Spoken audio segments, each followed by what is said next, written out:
kita hanya punya satu bumi gitu. Jadi ya merawat bumi untuk setidaknya untuk masa depan anak-anak kita lah. Sekecil apapun sumbangsih kita tentunya itu akan sangat berperan. Ya tempat kita sebagai ruang hidup yang layak, ruang hidup yang patut dan bermartabat.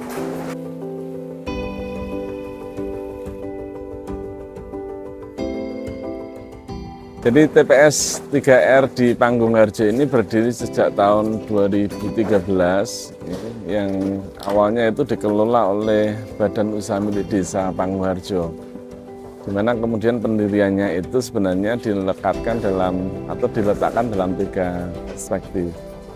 Yang pertama terkait dengan perspektif sosial, gitu. Jadi karena memang Panggung-Harjo menjadi salah satu desa yang berbatasan langsung dengan ibu kota provinsi, yang kemudian menjadikan secara sosiologis karakteristik warga desa Panggung-Harjo itu sedikit banyak mencirikan karakter masyarakat perkotaan. Termasuk kemudian ketika berbicara permasalahan-permasalahan sosial yang dihadapi oleh warga desa, itu ya sedikit banyak menggambarkan situasi masyarakat perkotaan. Salah satunya misalnya terkait dengan kemiskinan gitu ya. Kemiskinan di Panggung-Harjo ya karakteristiknya kayak kaum miskin kota. Jadi homeless, landless kayak gitu ya. Terus kemudian terkait dengan menurunnya daya dukung lingkungan, terkait dengan pengelolaan air, pengelolaan limbah, termasuk juga pengelolaan sampah. Sehingga waktu itu pendirian TPS 3R yang dikelola oleh Badan Usaha Milik Desa ini menjadi salah satu instrumen penting untuk menyelesaikan persoalan sosial yang dihadapi oleh sebagian besar warga masyarakat desa Panggung-Harjo. Pendirian TPS 3R ini juga diletakkan dalam perspektif politik, di mana kemudian keberadaan dari unit jasa pengelolaan sampah ini membuka kemungkinan bagi pemerintah desa untuk membangun relasi baru antara warga desa dengan pemerintah desa di luar urusan-urusan administratif. Dengan adanya unit jasa pengelolaan lingkungan ini membuka kesempatan bagi pemerintah desa maupun warga desa untuk membuka relasi-relasi baru di luar urusan-urusan administratif. Gitu. Pendirian TPS 3R ini juga bisa diletakkan dalam perspektif ekonomi. Jadi mencoba untuk mendayagunakan potensi atau sumber daya ekonomi yang ada di sampah gitu. Sehingga itu menyebabkan kenapa pengelolaan di awal itu digunakan atau dilakukan oleh Badan Usaha Milik Desa. Karena dalam rangka untuk salah satunya memanfaatkan sumber daya ekonomi yang ada di sampah itu.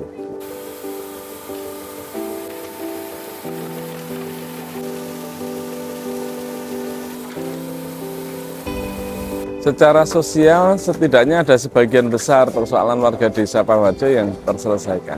Jadi kita sampaikan ketika persoalan sampah selesai, sebenarnya separuh dari persoalan masyarakat itu selesai. Dan artinya dengan adanya aktivitas pengelolaan sampah ini membuka kemungkinan terselesaikannya sebagian persoalan yang dihadapi oleh warga desa, di mana sebelumnya tidak pernah diurusi. Gitu ya. Dari sisi ekonomi juga jelas gitu. Jadi sebelum adanya ini kita tidak pernah bisa membayangkan ada puluhan tenaga kerja yang kemudian terlibat menjadikan aktivitas pengelolaan sampah menjadi bagian dari sumber penghidupan ekonomi dari keluarga dan lain sebagainya. Dari ini kita ngelola ada beberapa anak jalanan, ada 2 orang ODGJ dan lain sebagainya. Dan beberapa kelompok rentan lain, perempuan kepala keluarga, pemuda putus sekolah, kawan-kawan difabel dan lain sebagainya, yang kita tahu mereka relatif punya keterbatasan akses untuk memperoleh sumber penghidupan yang layak. Nah, di sini mereka punya kesempatan untuk itu. Dan jadi yang ODGJ itu sudah hampir 8 tahun lah ikut kita. Kita tidak tahu orang mana. Ya kita buatin, pada akhirnya kan kemudian kita buatin KTP, termasuk mempersiapkan segala sesuatu kalau terjadi sesuatu. Kalau meninggal gimana? Siapa yang nanti ngurusin? Ya makamnya di mana?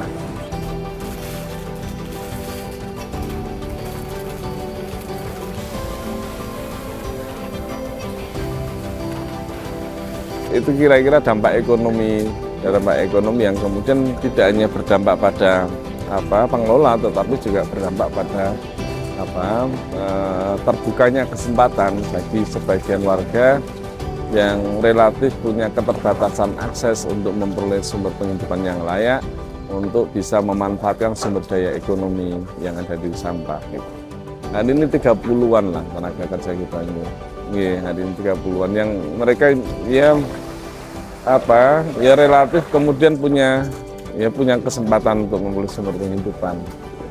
Ini juga menjadi bagian dari eksperimentasi kebijakan. Jadi bagaimana kemudian desa itu mendesain sebuah tata kelola sampah yang hipotesis kita itu menjadi salah satu persoalan mendasar yang dihadapi oleh Indonesia. Jadi persoalan sampah itu hari ini tidak hanya dihadapi oleh kota-kota besar, tapi kota kecil. Tidak hanya dihadapi oleh kota-kota di Jawa, tetapi di luar Jawa. Artinya ini terjadi secara masif di hampir seluruh wilayah Indonesia. Artinya ini dugaan kita ini ada persoalan dengan tata kelola, ada persoalan terkait dengan sistem pengelolaan sampah. Termasuk kemudian kalau kita kita ke Singapura gitu ya. Jadi banyak pihak kan kemudian ngomong ini masalah culture, ini masalah budaya, masyarakat yang susah dididik dan lain sebagainya, kesadarannya rendah dan lain sebagainya kayak gitu ya. Nah, saat kita ke Singapura, perilaku kita yang dikatakan buruk, macam-macam semacam itu seketika berubah, kan? Seketika berubah kan? Pun demikian, masyarakat Singapura itu, rakyat Singapura itu yang terkenal disiplin, tertib, dan diminta nyebrang sedikit ke Batam, dia juga langsung berubah. Yang awalnya tertib jadi tidak tertib, yang biasanya disiplin jadi tidak disiplin. Artinya ini bukan masalah culture, ini adalah masalah sistem. Jadi persoalan yang dihadapi oleh Indonesia terkait dengan persoalan sampah ini adalah terkait dengan persoalan tata kelola sampah di satu sisi. Dan kita tidak memungkirin bahwa di sisi yang lain terkait dengan kesadaran masyarakat, perilaku masyarakat itu menjadi satu persoalan yang lain juga. Sehingga situasi kedaruratan sampah ini mestinya didorong untuk setidaknya dua hal. Yang pertama adalah mendesain ulang tata kelola sampah. Yang kedua mendorong perubahan perilaku. Jadi dan dalam rangka untuk mendesain ulang tata kelola sampah ini selama 12 tahun mulai tahun 2013 sampai tahun 2024 akhir gitu ya. Jadi kita mengembangkan berbagai macam model bisnis dalam rangka tadi melakukan eksperimentasi kebijakan. Bagaimana kemudian sebenarnya desain tata kelola sampah seperti apa yang memungkinkan desa itu atau satu kawasan itu selesai seperti apa. Perilaku kita itu sebenarnya kan sangat sensitif dan insentif. Insentifnya berubah, perilakunya berubah, kan gitu. Nah, insentif dan disinsentif itu yang kemudian menjadi tools, gitu, alat kunci untuk mendorong perubahan perilaku. Jadi misalnya kita itu menetapkan sistem kebijakan tarif layanan yang proporsional.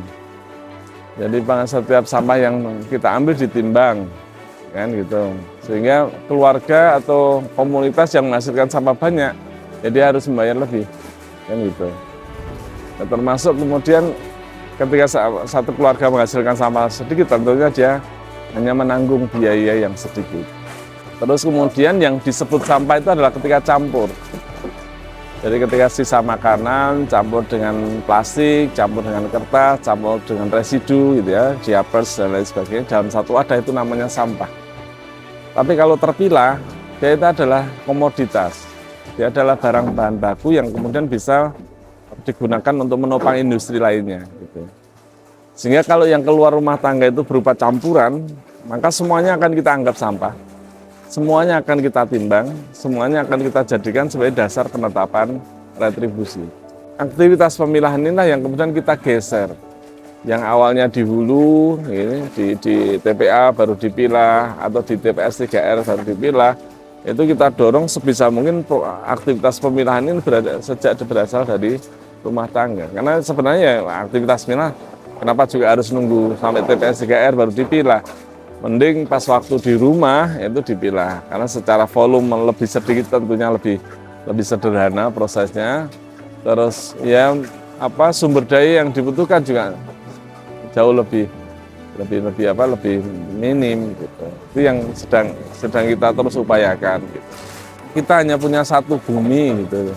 Jadi ya merawat bumi untuk setidaknya untuk masa depan anak-anak kita. Sekecil apapun sumbangsih kita tentunya itu akan sangat berperan untuk memberikan mewujudkan ya tempat kita sebagai ruang hidup yang layak, ruang hidup yang patut dan bermartabat bagi semua warga gitu. Dan saya kira sekecil apapun kontribusi itu akan sangat membantu gitu ya, memilah sampah sejak dari rumah, menempatkan sampah pada tempatnya. Ini tantangan utama hari ini saya kira terkait dengan sampah makanan gitu yang gila-gilaan, apalagi ada MBG dan lain sebagainya, itu akan sangat meningkatkan potensi sampah makanan. Dan di sisi lain kita buang-buang sampah makanan, di sisi yang lain ada sebagian warga yang tidak bisa makan dan lain sebagainya. Ini ya tentunya butuh kolaborasi bareng gitu.